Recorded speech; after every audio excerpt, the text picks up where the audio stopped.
창세기 2장을 이같이 하늘들과 땅과 그것들의 온 군대가 완성되니라. 일곱째 날에 하나님께서 자신이 만든 자신의 일들을 끝마치시고 자신이 만든 자신의 모든 일에서 떠나 일곱째 날에 안식하십니다. 하나님께서 일곱째 날을 복되게 하시고 거룩히 구별하셨으니 이는 그날에 하나님께서 자신이 창조하며 만든 자신의 모든 일에서 떠나 안식하셨기 때문이다.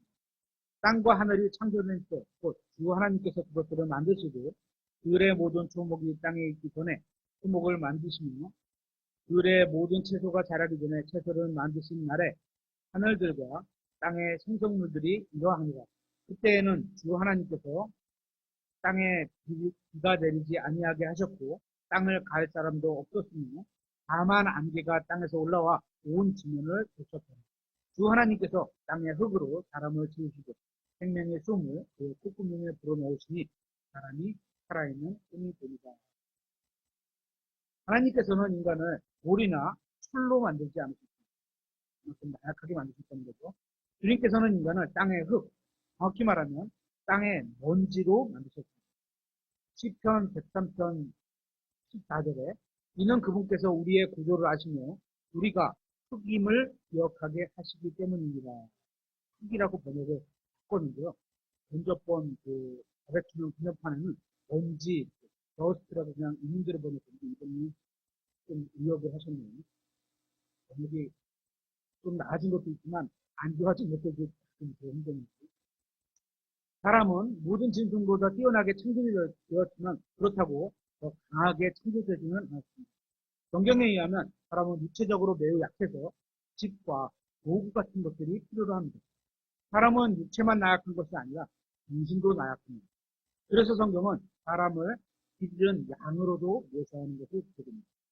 이사야서 53장 6절에 이렇게 있습니다. 우리는 다 양같아서 다예요. 누구는 아니고 누구는 그게 그런 것입니다.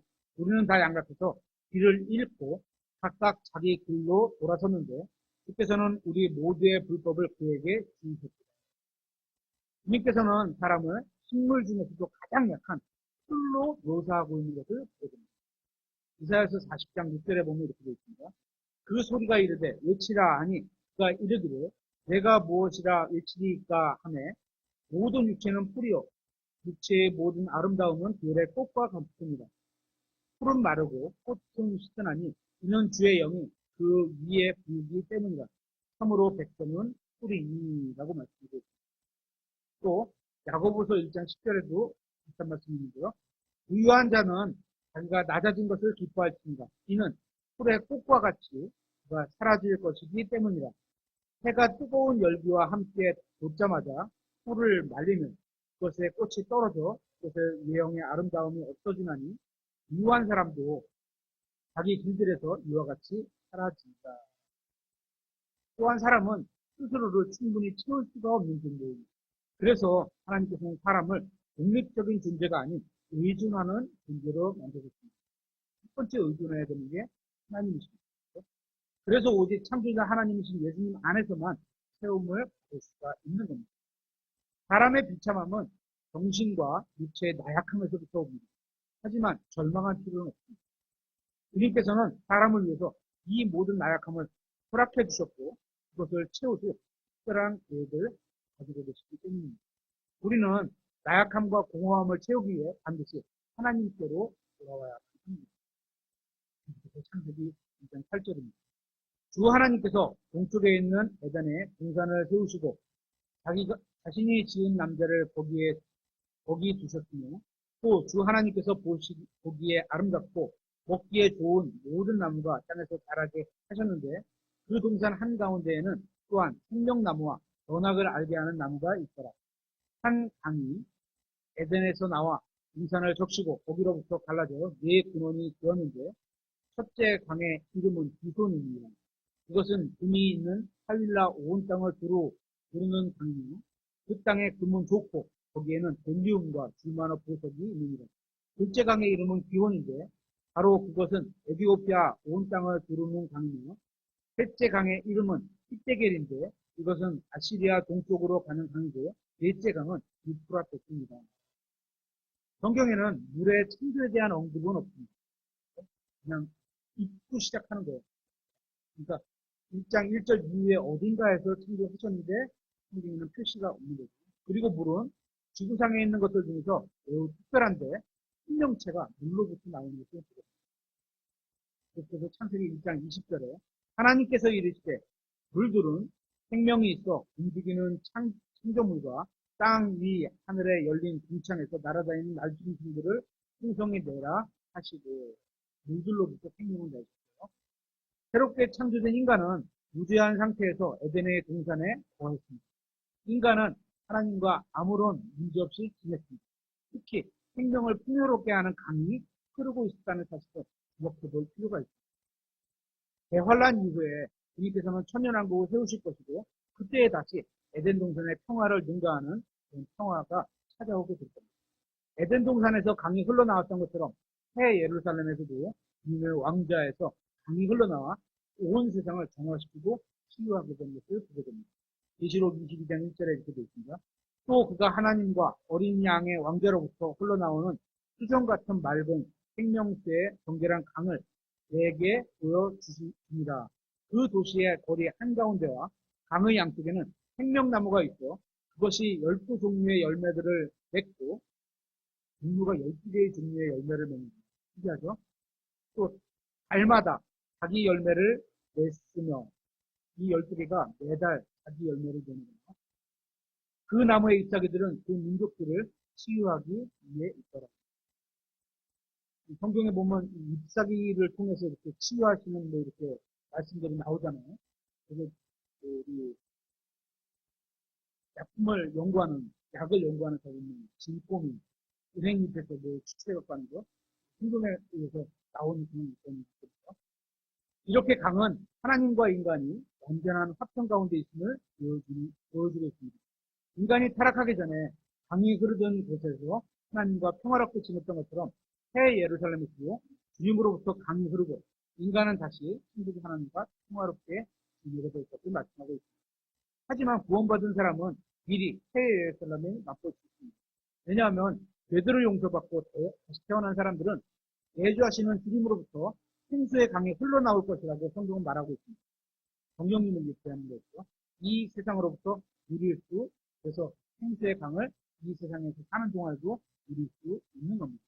요한복음 7장 37절에 마지막 날, 곧 명절의 그 큰 날에 예수님께서 서서 외쳐 이르시되 누구든지 목마르거든 내게로 와서 마시라. 나를 믿는 자는 성경이 말한 것 같이 그의 배에서 생수의 강이 흘러나오리라 하십니다.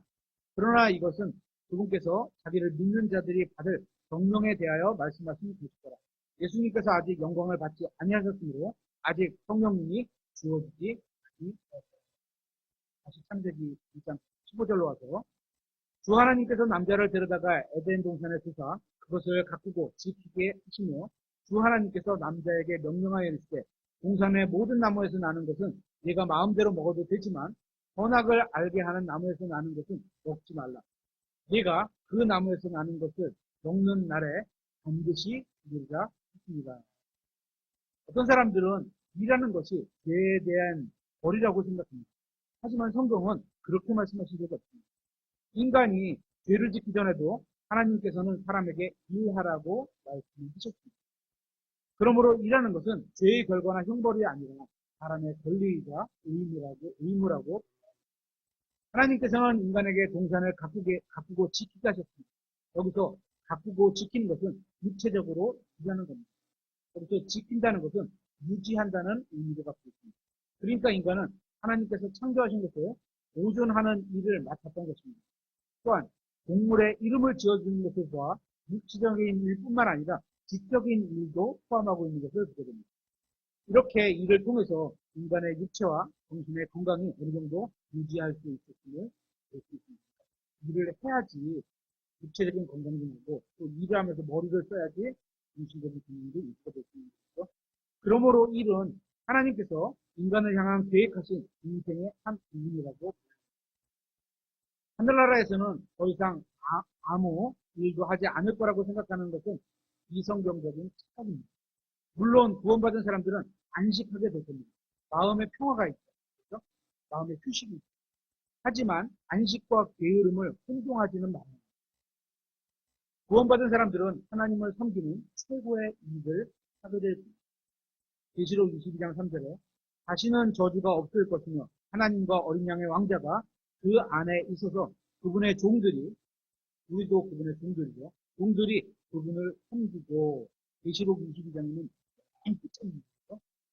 다시 창세기 2장으로 와서 창세기 2장 18절에 주 하나님께서 이르시되 남자가 홀로 있는 것이 좋지 아니하니 내가 그를 위해 합당한 조력자를 만들리라 하십니다.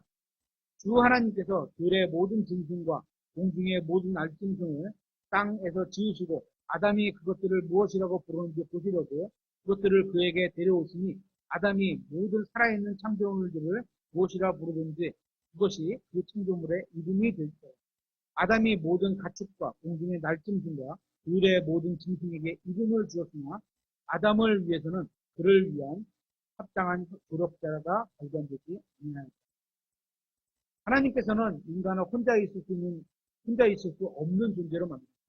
그래서 인간은 누군가 교제를 나누고 싶어하는 갈망을 가지고 있는 겁니다. 하나님께서는 가족을 주셨습니다.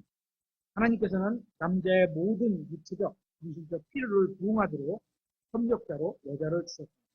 남자가 혼자 있는 것이 좋지 않기 때문에 아내를 주셨고 성경은 아내를 얻는 자를 좋은 것을 얻었다고 말씀하고 있습니다. 잠언서 18장 22절에 이렇게 있습니다.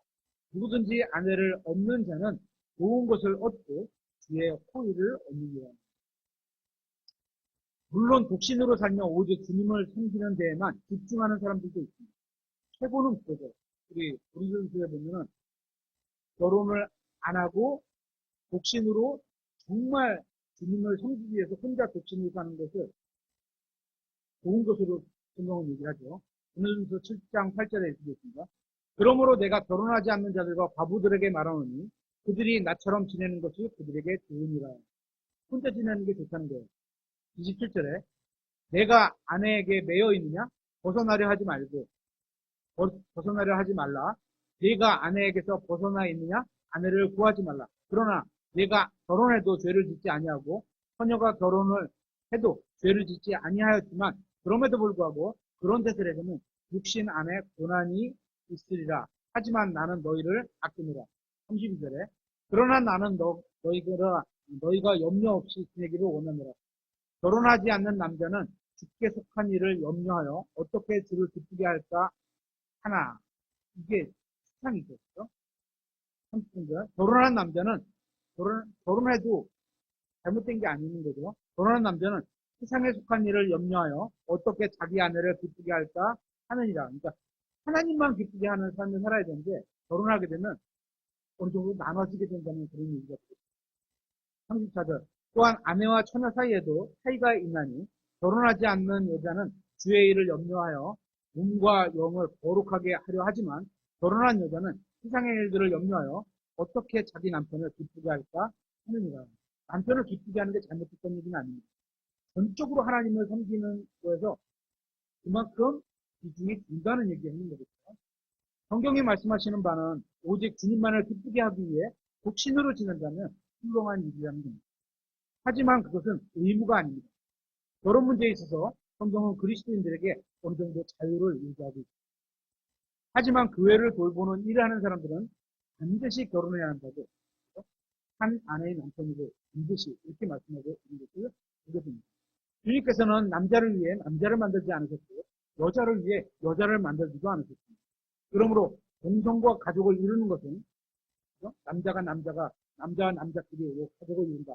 이런 것은 하나님의 창조 질서를 어지럽히는 것이고 생명의 특성에도 반하는 행위입니다. 하나님께서는 남자를 여자를 통해서 또 여자는 남자를 통해서 완전하게 하셨습니다. 여자가 없는 문화는 다분히 폭력적인 문화가 될 수 있습니다. 저도 남성이지만 남성의 기질이 있잖아요. 여성이 그거를 카바해주지 않으면 남성의 기질만 나와요. 그래서 이제 그 아내가 없을 때, 우리 아이들을 키울 때 아버지로서의 남성의 기질만 가지고 키웠기 때문에 조금 보면 좀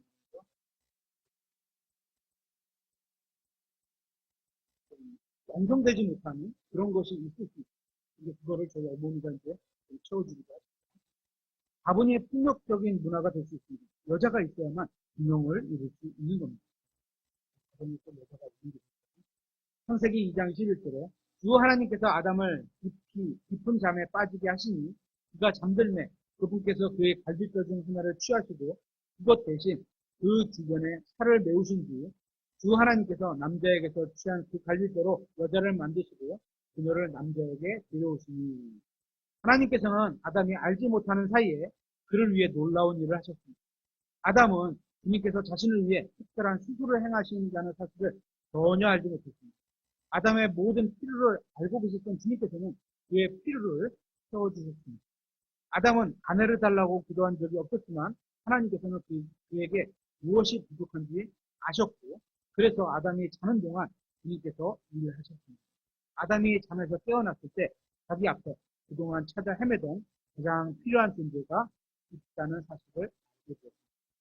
여러분도 주님께 구하지 않았던 것을 받으신 적이 있으실 겁니다. 전혀 기도하지 않았는데 필요한 것을 얻은 적도 있으실 겁니다. 하나님께서는 우리가 구하기도 전에 우리에게 무엇이 필요한지 다 알고 계십니다. 따라서 우리는 믿음으로 주님의 의와 왕국을 먼저 구해야 하는 겁니다. 그러면 주님께서는 우리에게 필요한 모든 것을 채워주실 것이라고 약속하십니다.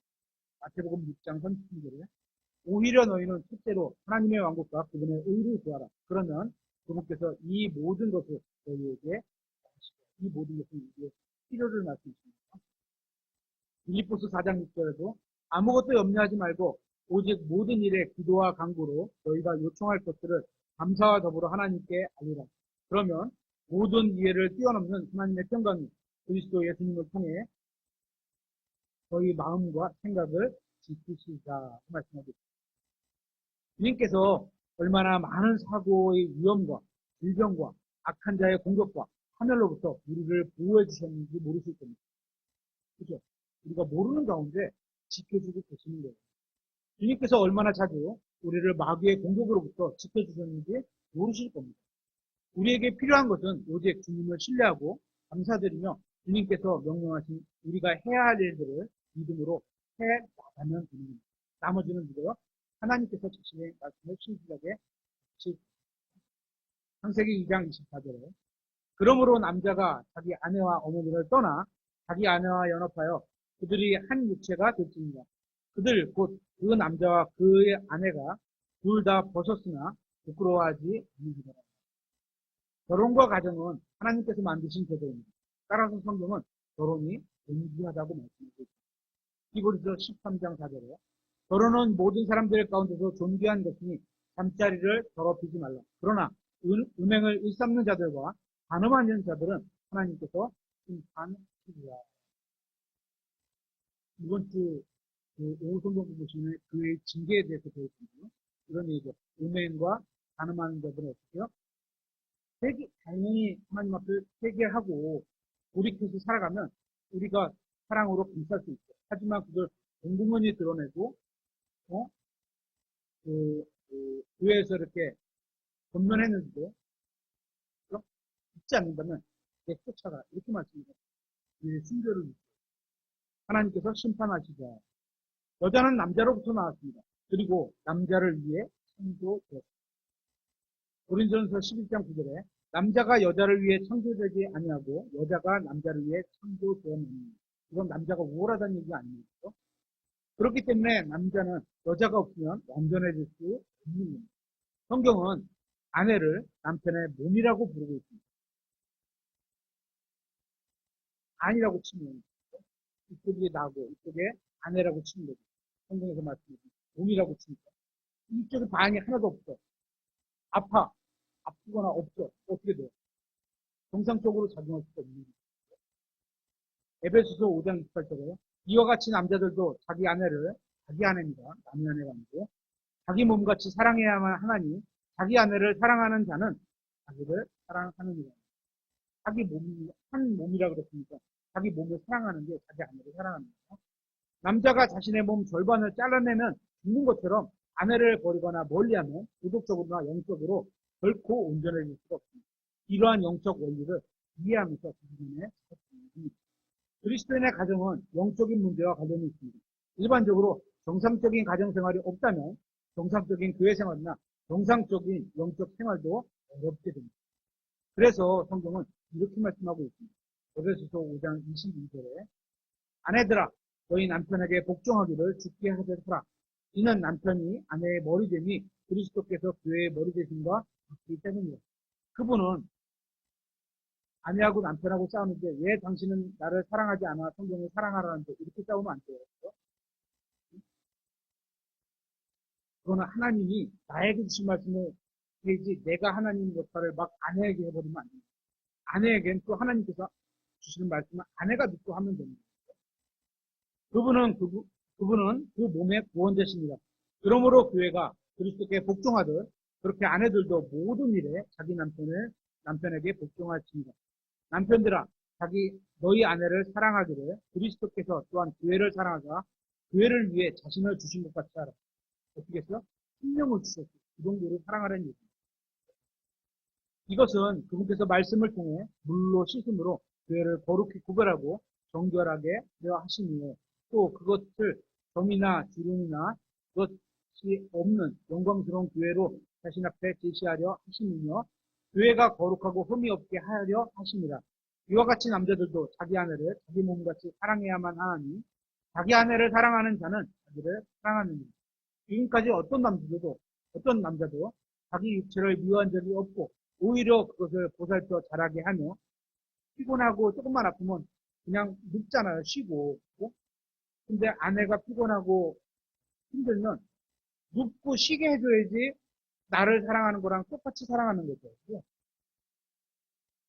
지금까지 어떤 남자도 자기 육체를 미워한 적이 없고 오히려 그것을 보살펴 자라게 하며 소중히 여기기를 주께서 교회를 위해 하시는 것처럼 하나니 이는 우리가 그분의 몸과 그분의 살과 그분의 뼈들에 속한 지체들이기 때문이다.